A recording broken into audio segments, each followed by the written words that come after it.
Bon, c'est bon, t'es prête, on y va? Oui, c'est bon. Ok, bon.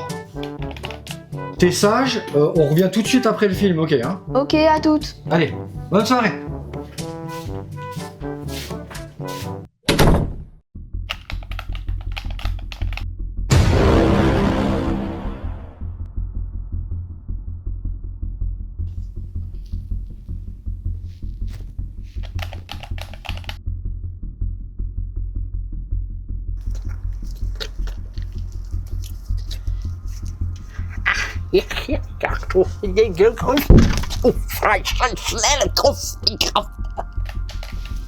Mais c'est quoi ce truc?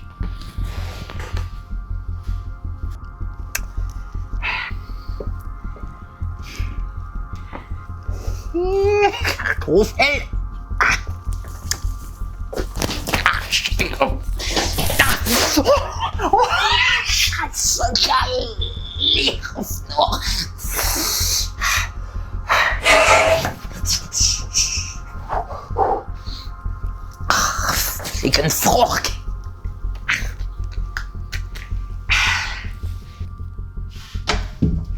Mais il croit quoi, lui? C'est ma maison ici. Il va voir ce qu'il va voir.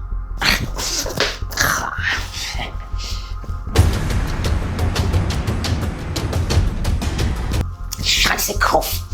Nein. Verschmiert.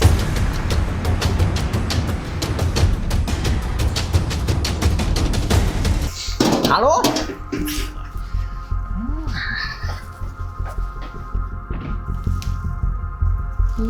Hallo? Haben Sie geschlafen?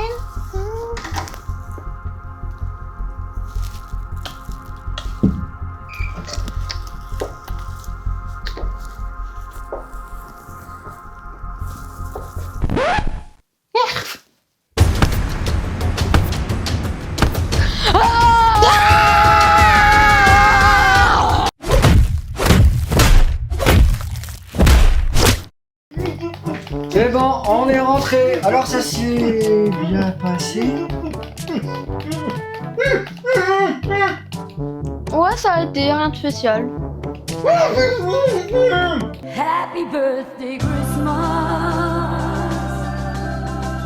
Welcome home to you. René Manzor, de son vrai nom René Lalanne, est un réalisateur, scénariste et écrivain français né en août 1959. Deuxième d'une fratrie de 3 enfants dont son grand frère n'est autre que Francis Lalanne et son petit frère le guitariste Jean-Félix Lalanne.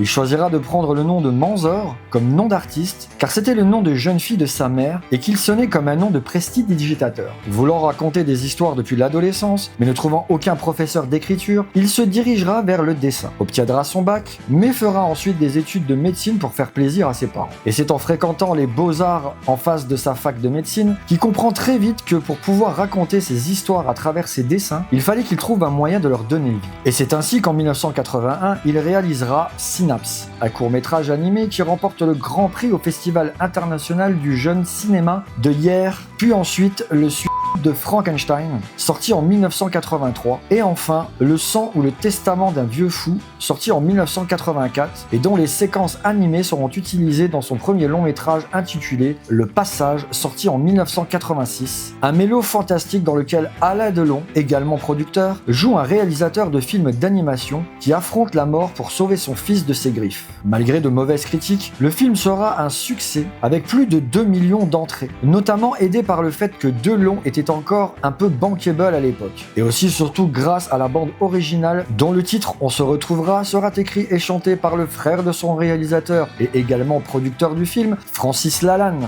Pense à moi comme je t'aime et tu me délivreras. Arrête de gueuler comme une chèvre. Reprends ton émission. Ok, madame. Malgré le succès du film, cela n'aidera pas le jeune réalisateur à rebondir tout de suite, car à cause de son succès, on l'a catégorisé comme réalisateur de films commerciaux. Donc pendant 3 ans, il va monter des bandes annonces et réaliser un épisode de la série Sueur froide. Et non, cette série n'a rien à voir avec le film de Hitchcock. Et puis un jour, son frère Francis, le voyant dans la tourmente, lui propose ceci. Écoute René, Il faudrait que tu fasses un autre film. Avec le petit pactole que j'ai empoché sur le passage, j'ai de quoi te produire un autre long métrage. Mais par contre, il faudrait que tu fasses un huis clos, car c'est moins cher à produire. Et c'est ainsi que commencera la production du film 3615 Code Père Noël. Le scénario était déjà écrit bien avant la production du film. Thomas, un garçon de 9 ans, est un grand amateur de films d'action et a truffé sa grande maison familiale de chambres secrètes et de pièges en tout genre. Laissé seul le soir de Noël avec son grand-père, il attend l'arrivée du Père Noël. Celui-ci descend de la cheminée, mais il se révèle être un fou qui fera tout pour supprimer la vie du jeune garçon. René Manzor a eu l'idée de ce pitch en dirigeant son fils Alain dans le film Le Passage. Il avait une puissance d'imaginaire et de jeu formidable, et c'est ce qui m'a donné envie d'écrire une histoire centrée sur lui. Et comme il commençait à ne plus croire au Père Noël, je me suis dit que je devais faire un film pour gérer ce deuil. D'ailleurs, bonne transition pour moi pour vous parler du casting. On retrouvera donc le jeune Alain Mussy dit Alain Lalanne, qui en dehors des 2 premiers films de son père, jouera aussi dans un épisode de la série Aventure dans le Grand Nord. Épisode réalisé par son père, puis deviendra producteur des effets visuels pour de gros films tels que The Dark Knight, Edge of Tomorrow, The Revenant, The Suicide Squad, The Batman ou encore le premier Avatar. Et what the fuck ? Encore un Français qui a une carrière superbement improbable. Mais nous retrouverons aussi Brigitte Fossé, connue pour des films comme Jeux interdits, La Boum 1 et 2, ainsi que Les Valseuses et Calmos de Bertrand Blier, principalement connu comme comédien et metteur en scène de théâtre. Et en plus, le film nous offre la chance d'avoir dans son casting 3 comédiens ayant déjà pratiqué le doublage. Tout d'abord, Patrick Florsheim, qui est connu pour être la voix française de Michael Douglas, Jeff Bridges, Ed Harris, Geoffrey Rush dans Pirates des Caraïbes, ou encore Robin Williams dans Good Morning Vietnam, Le Cercle des Poètes Disparus et Madame Doubtfire entre autres. François-Éric Gendron, qui joue Roland, l'associé de la mère de Thomas. Principalement connu dans le doublage pour avoir été la voix de Sean Bean dans de nombreux films tels que Le Seigneur des Anneaux, Benjamin Gate, Pixel et Jupiter Ascension, ou encore la série Game of Thrones. Et pour finir, Frank Capilleri, qui joue le policier, connu pour être la voix régulière de Toby Jones dans les films Captain America et le 5e Indiana Jones, Jet Li dans The One, Hero et le Maître d'Armes, Robert Carlyle dans les 2 Trainspotting et Seth Green dans Buffy contre les vampires et La Main qui tue. Et on peut dire qu'avec un casting pareil, le tournage du film était bien parti pour être sur la bonne voie. Quoi ? Ridicule. Sauf que le tournage s'est finalement avéré être très compliqué. Le réalisateur voulait tout tourner en studio, seulement il n'avait pas les moyens pour. Ils ont donc tourné dans des anciens hangars à pommes à Arpajon, dans ce qui deviendra plus tard les studios d'Arpajon. Il était situé en bordure de chemin de fer, et donc toutes les 15 minutes, il fallait que l'équipe s'arrête de tourner pour laisser passer le train.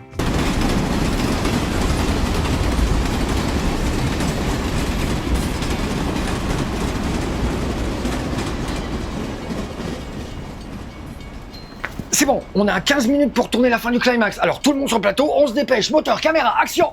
Et en plus de cette galère, les lieux n'étaient pas du tout insonorisés, il faisait froid, mais malgré tout c'était un bel espace où ils ont pu construire l'intérieur du manoir ainsi qu'une façade extérieure. René Manzor voulait que le film soit fort visuellement. Le réalisateur débute à une époque où une nouvelle génération de cinéastes, de Jean-Jacques Bénix à Luc Besson, révolutionne la mise en scène en France. Ce n'est plus les années 1970, ce n'était plus le cinéma de papa. Ils avaient tous la folie de faire exploser les cadrages. René Manzor a tenté d'apporter en France une imagerie typiquement américaine, inspirée de l'esthétique des productions Amblin, comme Gremlins et Retour vers le futur par exemple. Des films d'horreur des années 80 ou des psychopathes se déguisant en Père Noël, comme Douce nuits sanglantes nuits en 1984.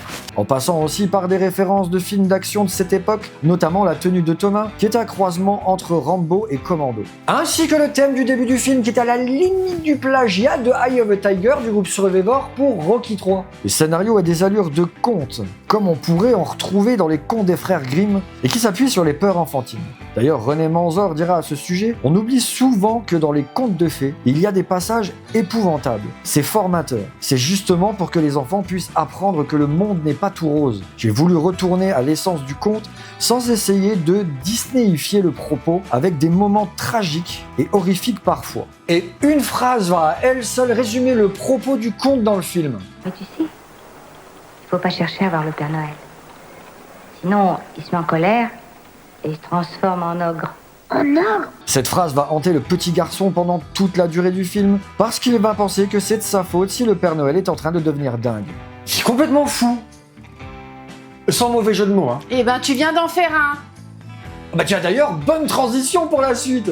Écrit en 1987 et tourné en 1988, 3615 Code Père Noël n'a pu bénéficier que d'une sortie très limitée en janvier 1990. Toute l'équipe croyait au film, René Manzor dira d'ailleurs: on se disait qu'on allait faire une projection et qu'on pourrait choisir un distributeur. En fait, il ne correspondait pas à ce qu'on attendait d'un film français et les gens avaient trop peur de le sortir. Ce n'était pas un film pour enfants, mais il y avait le Père Noël et ils ne savaient pas comment le vendre. Le film est malgré tout repéré par Lionel Chouchan, le directeur du Festival international du film fantastique d'Avoriaz. Alors que le film n'a pas de distributeur et que René Manzor en termine l'étalonnage, Lionel Chouchan débarque dans une salle de projection des laboratoires Éclair et découvre la dernière bobine du film. Captivé par ce qu'il voit, il choisit de le projeter en ouverture de la grande messe du cinéma de genre, et dans la salle, il y avait Ray Bradbury, Roman Polanski et Wes Craven. Le film fait aussi forte impression en outre-Atlantique, Steven Spielberg l'ayant vu 3 fois en salle avec son fils par exemple. C'est d'ailleurs grâce à ce film que Manzor sera embauché par Spielberg et Lucas pour réaliser 2 épisodes de la série Les Aventures du jeune Indiana Jones.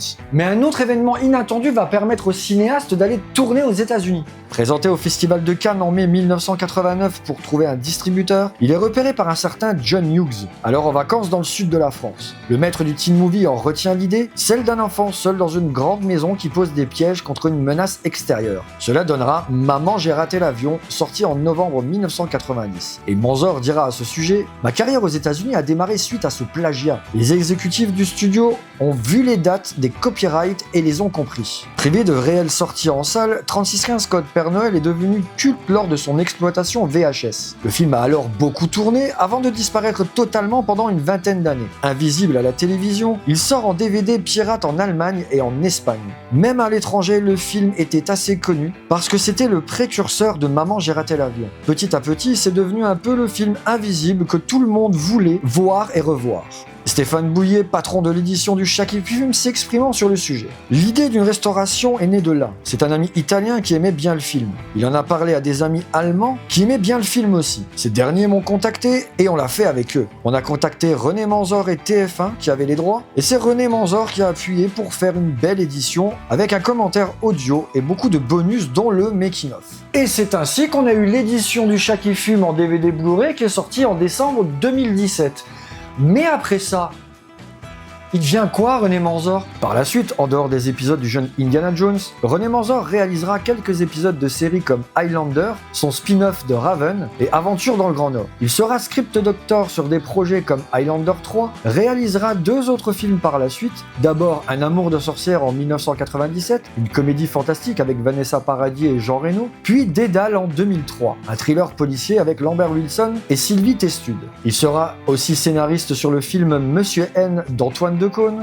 Et non, c'est pas une blague. Qui retrace les derniers moments de Napoléon sur son île de Sainte-Hélène. Après ça, il se contentera de réaliser des épisodes de séries comme Le Juge est une femme, Julie Lescaut, ou encore dans la collection Meurtre à... Ce qui est fort dommage de terminer ainsi, puisque le mec avait quand même un sacré potentiel. Alors oui, aujourd'hui, il est devenu aussi romancier. Et ce mec était vraiment atypique dans le cinéma de genre français. Et 3615 Code Père Noël le prouve bien. Car malgré qu'il ait pris un petit coup de vieux, notamment dans la coupe mulet de son jeune héros, et du fait qu'il utilise le Minitel alors que ça n'existe plus aujourd'hui, René Manzor croit au pouvoir du cinéma et aborde très clairement la mise en scène comme un vecteur principal de narration et traducteur d'émotion. L'association de cette volonté de générosité dans le genre fantastique et cette maîtrise visuelle font de 3615 Code Père Noël un film à part, un ovni dans le paysage cinématographique français des 90s à redécouvrir absolument. Si cet épisode vous a plu, vous pouvez liker, commenter et partager la vidéo.